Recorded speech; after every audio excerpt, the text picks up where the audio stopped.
ఇంటికి రాగానే భర్త ఆఫీస్కి వెళ్ళి అలసిపోయి బ్యాగ్ పెట్టగానే ఏమయ్యా మీ అత్త మీ అమ్మకి నాకంటే పట్టింపే లేదు, నేను ఎన్నిసార్లు చెప్పినా నాకు ఈడ వస్తుందంటే సపోర్ట్ చేయదు, ఇక్కడ వస్తుందంటే సపోర్ట్ చేయదంటే ఇక భర్త పోయి వాళ్ళ అమ్మని అడతాడు, ఏమమ్మా నా భార్య మీద ఇంత కనికరం లేదు, అది పట్టుకు వస్తుందంటే ఇక్కడ నువ్వు పట్టించుకుంటలేవంటే అరే అవులే నీ భార్య ఇప్పుడు ఒక్క మందికి అనలేదు, నేను 9 మందికి అన్నాను.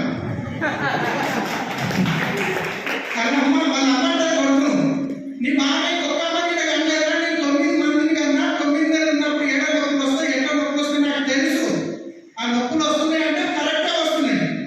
సో బిజినెస్ స్టార్ట్ చేసినప్పుడు నో అంటున్నారంటే కరెక్టే అంటారు, ఆ నో అంటేనే అక్కడ సక్సెస్ అవుతుంది. నో అంటున్నారంటే నేను సక్సెస్ అవుతున్నా, నో అంటున్నారంటే ఎస్ నేను సక్సెస్ అవుతున్నా, నో తర్వాత వచ్చేదే ఎస్. కానీ మనం నో విన్నామంటే మనం దుప్పటి ఎప్పుడు అనుకుంటాం వాళ్ళు ఇల్లేరు వీళ్ళు ఇల్లేరు అని చెప్పేసి. ఎస్ సో ఇలా చేస్తూ